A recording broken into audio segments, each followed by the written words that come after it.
सबसे पहले मैं T20 टीम की अनाउंसमेंट करने जा रहा हूँ। Babar Azam as a captain, alphabetically हैं ये सारे लड़के। उसके बाद आसिफ अली, फ़खर जमान, हारिस सुहेल, इफ्तिखार अहमद, इमाद वसीम, इमामुल हक,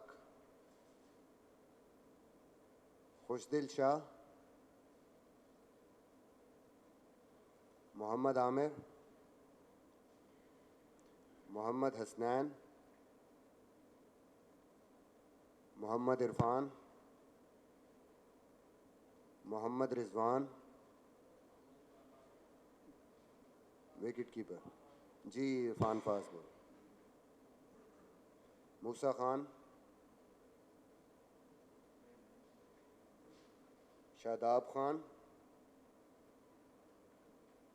उस्मान कादिर एंड वहाब रियाज।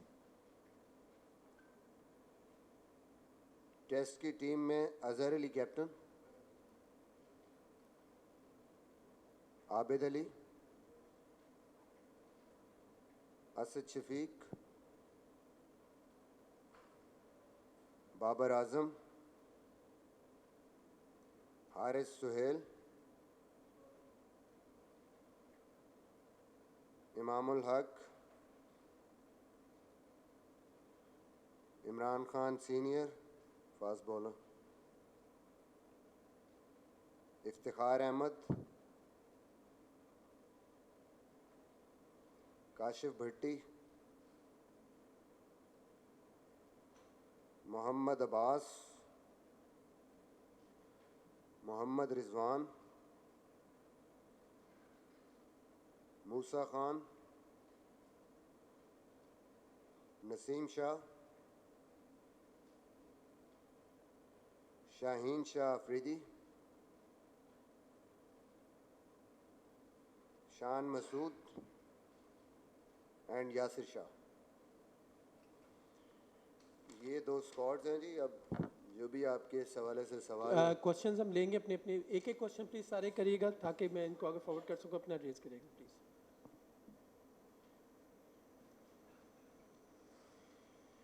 जी मिसबा भाई, अभी जो डोमेस्टिक हमने परफॉर्मेंसेस देखी हैं उसमें जो हमने फर्स्ट क्लास सीज़न में समी असलम और सलमान बट के जो स्टैट्स हैं वो आप शान मसूद और इमामुल हक तो चलो एक मैच उसमें नहीं खेल सके थे, लेकिन शान मसूद की टेस्ट एवरेज भी 26 की है और शान मसूद की ओडीएस की एवरेज भी आपको पता है, तो शान मसूद को दोबारा चांस देने का क्या मकसद है?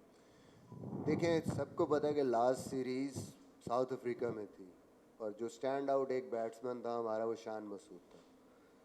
यहाँ की कंडीशंस, यहाँ की परफॉर्मेंसेस ठीक है, थोड़ा सा कंसर्न था हमारे लिए भी उसकी फॉर्म, बट उसने एंड में 100 किया है। Is back in his form, specially जहाँ तक टेस्ट क्रिकेट का ताल्लुक या 4 डे क्रिकेट का ताल्लुक है। और कंसिडरिंग के बाउंसी पिचेस पे जिस तरह साउथ अफ्रीका में शान मसूद खेला, सिमिलर सॉर्ट ऑफ कंडीशंस होंगी ऑस्ट्रेलिया में। होपफुली कि वो, क्योंकि बैकफुट का अच्छा प्लेयर है, तो वो सारी चीज़ें देखते हुए और लास्ट सीरीज़ में उसकी परफॉर्मेंस देखते हुए उसको टीम में रखा गया है। साथ दूसरी भी आपके पास ऑप्शंस हैं, आबिद अली आया है और वो भी अच्छी फॉर्म में है, उसने भी 246 किया है। तो आई थिंक अच्छा हेल्दी कंपटीशन है, काफ़ी ओपनर्स हैं जो कि रन्स कर रहे हैं, बट हमें लगता है कि ये जो लड़के हैं जिन्होंने इसी तरह इमाम ने भी 100 किया है, इमाम की भी बड़ी ज़बरदस्त परफॉर्मेंस है अभी जितने वो मैच खेला है, तो उसको देखते हुए इनको प्रेफरेंस दी। चलिए मिसबा भी आपने अपनी ओपनिंग स्टेटमेंट में खासी चीज़ों की वजाहत भी कर दी, लेकिन जो एक चीज़ चल रही है इस वक्त, जो मीडिया में भी है, वैसे हम लोग भी बात कर रहे हैं कि ये जितने भी फैसले हो रहे हैं हम लोग बहुत ज़्यादा जल्दबाजी में फ़ैसले कर रहे हैं। मतलब 6 टीमों वाला फैसला हुआ, ये नहीं देखा कि उसके नुकसान क्या होंगे। इसी तरह हमने T20 का कप्तान, एक नंबर 1 टीम का कप्तान था, उसको तब्दील कर दिया, नए लड़के लेके आगे। तो कुछ क्रिकेट बोर्ड या आप जो हैं वो बहुत ज़्यादा जल्दी में नहीं लग रहे कि जल्दी में सारे फैसले करने, और उसकी तनकीद भी आपको बर्दाश्त करना पड़ रही है और आप लोग प्रेशर में भी हैं? देखिए प्रेशर की बात नहीं है, कुछ फैसले ऐसे हैं कि जो आपको लेने होते हैं। अगर आप सिर्फ इस चक्कर में बैठे रहें, जैसे कि हमारा मेरे ख्याल में अभी हमें जो प्रॉब्लम्स हो रही हैं, देखें कि हमारे पास बैकअप्स नहीं हैं क्योंकि हमने चांस ही नहीं लिया। हम इसी चक्कर में बैठे रहे कि कहीं सीरीज़ हार ना जाएं, और इस डर से हमने कभी कोई डिसीजंस नहीं किए। तो आई थिंक ये जो डिसीजंस हैं, जो हमने जिस तरीके यंगस्टर्स लेके आए हैं, जो ये परफॉर्मर है और ये ऐसा टैलेंट है कि जो नज़र आ रहा है कि जो इस टीम को, पाकिस्तान टीम को ऊपर लेके जा सकते हैं। यानी 140 प्लस वो एग्रेशन जो मिसिंग है काफ़ी अरसे से अब पाकिस्तान टीम में, और बॉलिंग का जो थोड़ा सा हम देख रहे हैं कि डाउनफॉल हो रहा है हमारा, उसको अगर हमने दोबारा से एनर्जी उसमें डालनी है तो I think this is important. और बाकी भी जो फैसले हुए, I think that is totally based on the performance. आप जब तक कोई डिसीजन नहीं करते, कुछ आगे की तरफ नहीं चलते, आई थिंक उस वक्त तक आपको रिजल्ट्स नहीं आते। मिसबा भाई, आपने श्रीलंका प्रेस कॉन्फ्रेंस के बाद किसी ने उस्मान कादिर का नाम लिया तो आप खुद भी हंसना शुरू हो गए थे। वो उनका ज़रा प्रोसेस बताएं कि किस वापसी उनकी क्या हुई, कि उन्होंने वो कहा था कि मैं ऑस्ट्रेलिया के लिए खेलना चाहता हूँ, फिर ये ज़रा उस पर रिकॉल पे थोड़ी सी ज़रा एक्सप्लेन करें। नहीं जी, मेरे ख्याल में ऐसी कोई चीज़ नहीं है। हंसना नहीं, मैं शुरू हुआ था, कोई साइड पे बोल रहा था उस टाइम। आई थिंक कि उस्मान खेल रहा है अभी, और जो T20 में उसकी बॉलिंग है, जो स्पार्क नज़र आ रहा है उसकी बॉलिंग में, उसको थोड़ा एक्सपीरियंस है ऑस्ट्रेलिया में खेलने का, बिग बैश का भी। और जितनी भी उसने वाइट बॉल की क्रिकेट खेली है और जो देखा है उसमें कि उसकी बॉल में जान है, हाइट की वजह से उसको एडवांटेज होता है, और जो वेरिएशंस है उसके पास, फ्लिपर अच्छा है, गुगली अच्छी है, लेग स्पिन भी अच्छा होता है, उसकी जान अच्छी जान है उसके बॉल में। कंसिडरिंग कि हमें थोड़ा बहुत इशू भी आ रहा है कि हमारे पास जो बैकअप लेग स्पिन में जो बैकअप है रिस्ट स्पिनर्स में वो नहीं है, तो उसको जहन में रखते हुए और उसका जो एक्सपीरियंस है वहाँ पे ऑस्ट्रेलिया का, उसको जहन में रखते हुए आई थिंक उसको टीम में लिया गया है। और फ्यूचर को जहन में रखते हुए ऑब्वियसली हमने T20 वर्ल्ड कप भी ऑस्ट्रेलिया में खेलना है।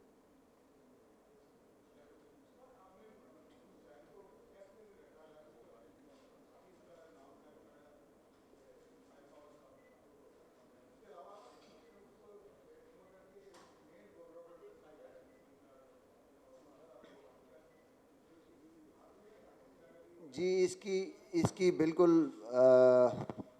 रीज़न ये है कि मूसा और Naseem Shah currently first class cricket खेल रहे हैं।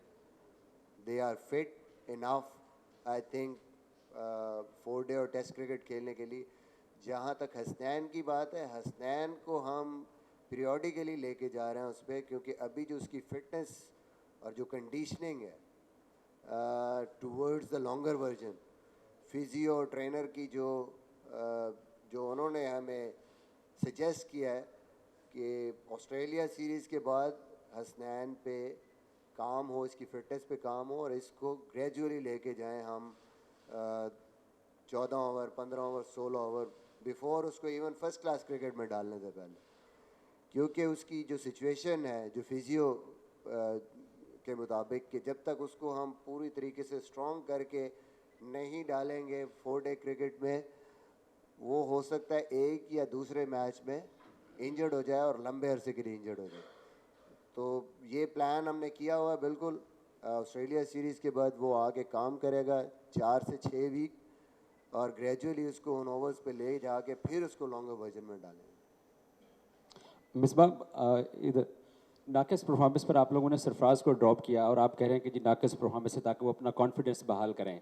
अदर हैंड शादाब की परफॉर्मेंस आप देख लें, आप फ़खर जमान की परफॉर्मेंस देख लें, आफ्टर साउथ अफ्रीका सीरीज़, फिर इंग्लैंड, फिर ऑस्ट्रेलिया, फिर यहाँ श्रीलंका के खिलाफ। दूसरी साइड पे आप अहमद की वकालत कर रहे थे जब वो टीम में वापस आए, तो उन्होंने फैसलाबाद में स्कोर भी किया है। तो पाकिस्तान क्रिकेट बोर्ड की जो सिलेक्शन प्रोसेस का मिथ है वो क्या है कि एक तरफ तो परफॉर्मेंस को आप कहते हैं कि डोमेस्टिक में जाएं परफॉर्म करें तो अहमद नहीं आते हैं, शादाब और फ़खर नीचे से नीचे जाते जा रहे हैं, उनको आपने फिर कैरी कर लिया है। देखिए, शादाब की जहाँ तक बात है, हमने इसीलिए उसका बैकअप रखा है और शादाब पे काम कर रहे हैं। अभी भी वो 2 दिन के लिए यहाँ पे आया हुआ था, और वहाँ पे भी इवन जो मोहम्मद वसीम है उसके साथ पूरी कोशिश कर रहे हैं और उसको कोशिश कर रहे हैं, उसका जो एक्शन का थोड़ा सा इशू है उस पर काम हो रहा है। और अगर लास्ट 2 मैच अगर देखें तो उसकी परफॉर्मेंस बेहतर है, उसकी बॉल में जो थोड़ी सी निप है वो वापस आई है। और ग्रेजुअली ज़ाहिर है हम उसकी इम्प्रूवमेंट, वैल्यूएबल प्लेयर है हमारे लिए। जिस किस्म की वो एक लाइव वायर है, फील्ड में भी उसकी बैटिंग भी है जिस पे काम करना है हमने। और अभी तो आई थिंक उसका बैकअप इसीलिए हमने रखा है, उस्मान कादिर को इसीलिए लेके आए हैं कि हम किसी और पे भी काम करें। जहाँ तक फ़खर ज़मान की बात है, आई थिंक पाकिस्तान में इस टाइम जो हमारा T20 का सबसे बड़ा मसला है, इवन डोमेस्टिक लेवल पे भी अगर आप स्टैट्स खोल के देखें हमारे मोस्टली प्लेयर्स के, अगर आपने 170 या 180 रन्स करने हैं तो आपके पास 2 या 3 बैट्समैन 140 या 150 के अराउंड स्ट्राइक रेट वाले चाहिए। अनफॉर्चुनेटली पाकिस्तान के डोमेस्टिक सर्किट पे भी अगर आप देखें, फ़खर ज़मान और आसिफ अली के अलावा कोई ऐसा बैट्समैन नहीं है जिसका स्ट्राइक रेट 140 के आसपास हो। अहमद है या जितने भी बाकी बैट्समैन हैं उनके स्ट्राइक रेट्स वही 120 के अराउंड हैं, जिसकी वजह से हम 150 प्लस करते हुए हम स्ट्रगल करते हैं। तो ये कुछ रीज़न्स हैं जिसकी वजह से आसिफ को भी दोबारा चांस मिल रहा है, उसकी भी करंट फॉर्म भी, और फ़खर को भी, क्योंकि हम समझते हैं कि हमें ऐसे कम से कम हमारे जो 6 बैट्समैन हैं उसमें 2 बैट्समैन तो हमें ऐसे चाहिए कि जिनके स्ट्राइक रेट्स ऐसे हों। देखिए अहमद को चांस मिला है, अब वो चांस ठीक है जैसे भी था, 2 मैच थे, नहीं हुआ उससे, but pretty much they are there. देखेंगे उनको आगे, दूसरों को देख रहे हैं, देखेंगे आगे कि वो किस तरह परफॉर्म करता है, बाकी भी फॉर्मेट वो खेलेगा। और फिर एक जो वर्ल्ड कप तक हमारे पास अभी टाइम है कि क्या डिसीजन, क्या हमारा बेस्ट कम्बिनेशन बनता है, उसमें हम रिव्यू करेंगे, जो भी आ रहा होगा उसको लेंगे।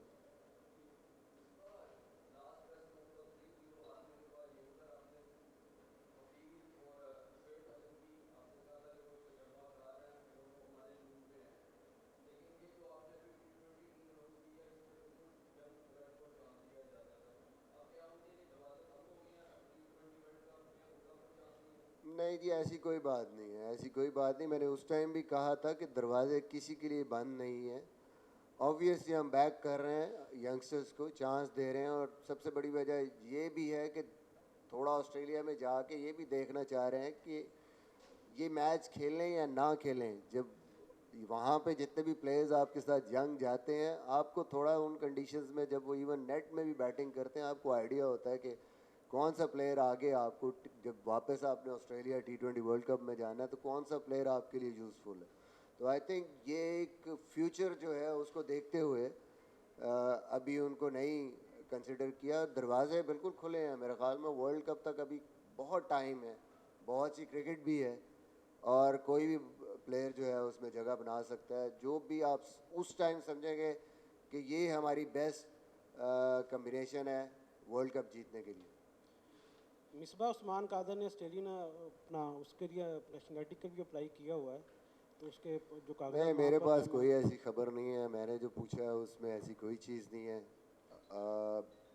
वो पाकिस्तान में खेल रहा है क्रिकेट, यहाँ पे है, और ऑब्वियसली अगर एक बंदा यहाँ पे क्रिकेट खेल रहा है और हमें लग रहा है कि वो एक फ्यूचर प्रोस्पेक्ट हो सकता है पाकिस्तान के लिए, तो इसलिए हमने उसको कंसिडर किया। और दूसरा सलमान बट के हवाले से कि माजी में भी उसको सेलेक्ट नहीं किया गया, तो उसके हवाले से आपको कोई गाइडलाइन मिली पीसीबी की जानब से? देखिए कोई ऐसी चीज़ नहीं है।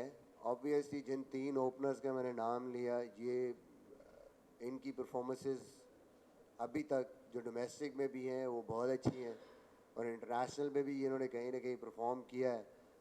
तो इनको पहले देख रहे हैं, फिर देखेंगे, उसका भी जहाँ चांस बनेगा ज़रूर उसको देखेंगे। मुस्तफा भाई, अगर हम देखें तो सरफराज जब टीम में आए और तीनों फॉर्मेट की टीम में चले गए, तो हम एक बड़ी गलती की कि साहब बैकअप के तौर पे किसी विकेट कीपर को नहीं रखा, और टू ही रिजवान अंदर आया, तो फिर हमने देखा सरफराज के साथ जो हुआ। तो आपको नहीं लग रहा कि ऑस्ट्रेलियन टूर पे आपको रिजवान के साथ एक यंग विकेट कीपर को साथ दें ताकि वो ग्रूम होता रहता, और बाय द टाइम जब आपको ज़रूरत पड़ती है साथ होता, क्योंकि अगर प्रेशर है रिजवान को कोई इंजरी हुई तो कौन उसका वहाँ पर बैकअप? देखिए ऑब्वियसली बैकअप प्लान्स तो होते हैं आपके, और अभी हम लोग तो पॉजिटिव सोच रहे हैं। पिछले 2 साल में या 3 साल में अगर कोई इंजरी नहीं हुई तो हम यही सोच रहे हैं कि इंशाल्लाह अभी नहीं होगी। खामखा प्रेशर भी नहीं डालना चाहते उस पर भी एक चीज़ का। प्लान्स हमारे हैं बैकअप के लिए, छोटा टूर है, इतने कोई 2 मैच हैं, 3 T20 है, तो इस वजह से दूसरे विकेट कीपर का नहीं सोचा। अगर कुछ ऐसी चीज़ होगी तो फिर बैकअप देखेंगे। कप्तान जी, आप एक जोड़ी थी उसने राज किया, आपने और यूनुस खान ने।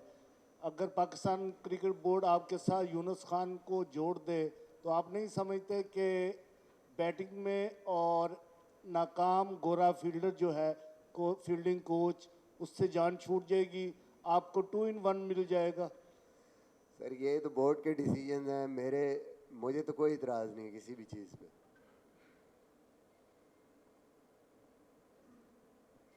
अच्छा मिसबा, आपसे क्वेश्चन था कि राहत अली जो है वो भी बॉलिंग लाइनअप में बड़े अच्छे बॉलर रहे हैं, वर्ल्ड कप भी खेल चुके हैं। उसके अलावा समी असलम थे जो ओपनिंग बैट्समैन थे, पाकिस्तान की नुमाइंदगी भी की उन्होंने, वो लोग डोमेस्टिक में बड़ा अच्छा परफॉर्म कर रहे हैं। तो उन प्लेयर्स को के बारे में आपका क्या ख्याल है? वो क्या आपके सर्किट में नहीं है सिलेक्शन के प्रोसीजर में? और दूसरा ये कि शर्जील खान हमारे बड़े T20 के बड़े अच्छे बैट्समैन रहे हैं, उनके बारे में भी कुछ कहिए। देखिए शर्जील तो मेरे ख्याल में अभी उसका शायद उसको इजाज़त मिली है क्लब क्रिकेट खेलने की, वो जब खेलेगा तो फिर देखेंगे। जहाँ तक बाकी प्लेयर्स की बात है, हर प्लेयर क्लोज़ है, बड़ा क्लोज़ है। जिसने परफॉर्म किया हुआ है, राहत अभी देखें कल भी आया हुआ था यहाँ पे, उसकी परफॉर्मेंस अच्छी है, बॉलिंग भी अच्छी कर रहा है।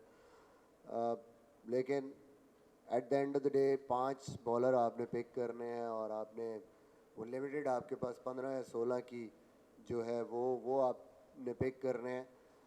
तो बड़ा जिसको कह सकते हैं कि नैरो मिस, करीब करीब हैं ये लोग। और बिल्कुल हमारी जो टेस्ट की स्पेशली बॉलिंग लाइनअप है उसमें फ्यूचर प्लान्स में हैं, इंशाल्लाह जहाँ पे भी देखेंगे इनकी ज़रूरत पड़ेगी इनको ज़रूर लेंगे। मिसबा भाई नवाज़ को ड्रॉप किया T20 टीम से, तो इसकी क्योंकि एक मैच में तो उनको बॉलिंग ही नहीं मिली, और अगर वो एक बॉलर को बॉलिंग ही नहीं मिल रही तो कैसे वो जस्टिफाई करेगा अपनी सिलेक्शन?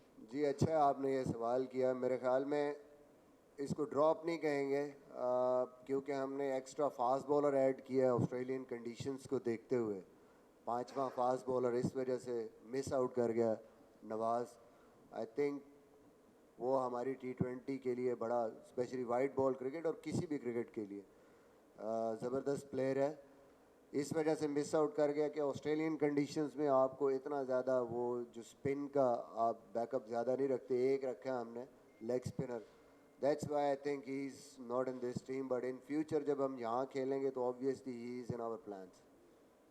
मिसबा भाई, आप कह रहे हैं कि परफॉर्मेंस बेस्ड सिलेक्शन की गई है, जिन्होंने अभी माजी में अच्छी परफॉर्मेंस दी है उनको सिलेक्ट किया गया है। सरफराज अहमद को परफॉर्मेंस की वजह से बाहर किया गया है। दूसरे एंड पे हम देख रहे हैं कि असद शफीक और फ़खर जमान बगैर परफॉर्मेंस के भी टीम के साथ हैं।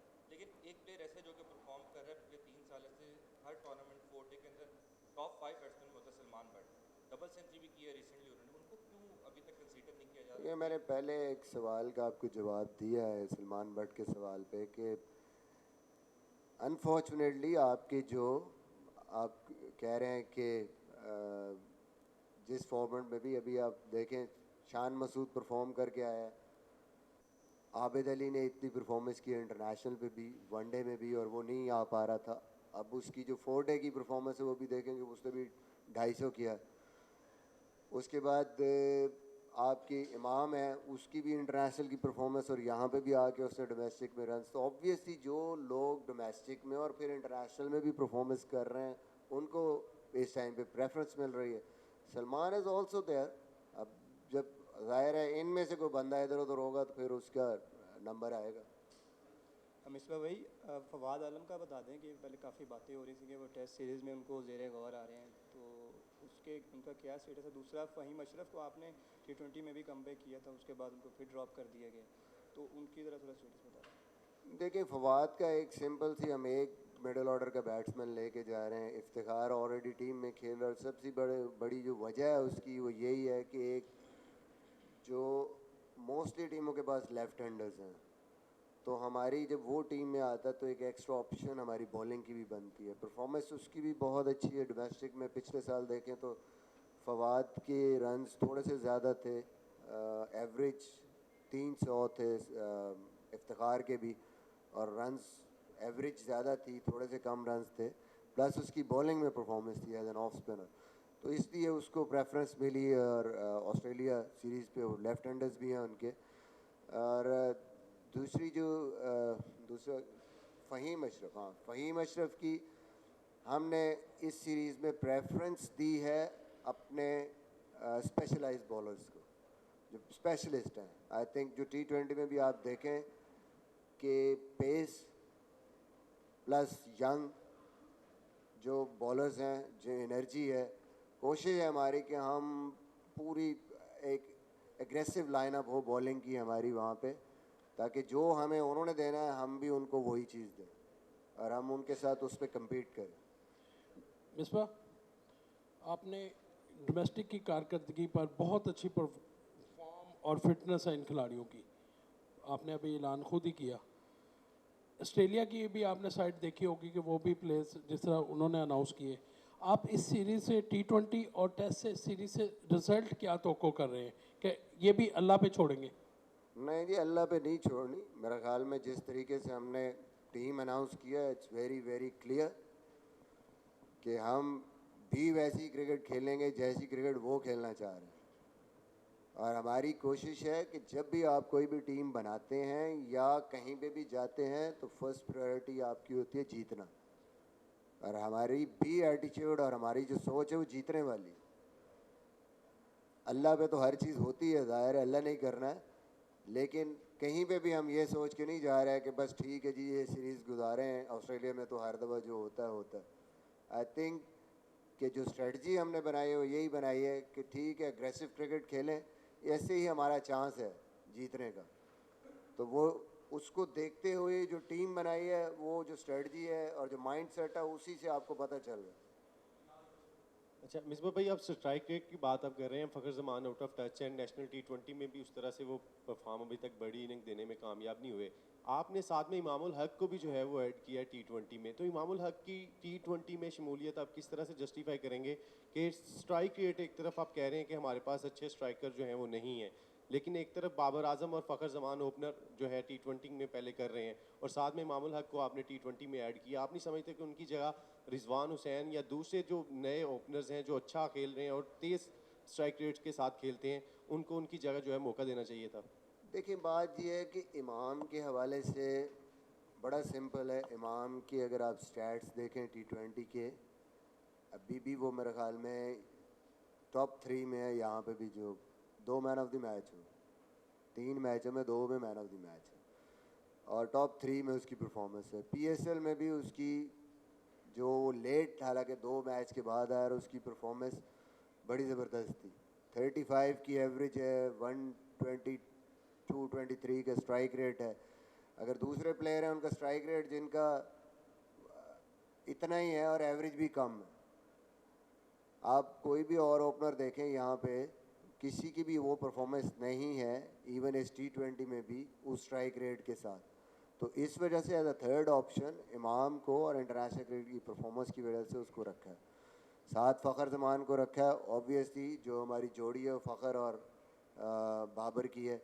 इन केस थर्ड ऑप्शन हमने, जैसे ही हमारे पास कोई ऐसे, रिजवान हुसैन को भी अगर आप देखें तो वो भी अभी कोई 4थे-5वें नंबर पे खेल रहा है। तो क्लैरिटी नहीं है वहाँ पे भी कि वो कौन से नंबर पे बेसिकली उसने खेलना है।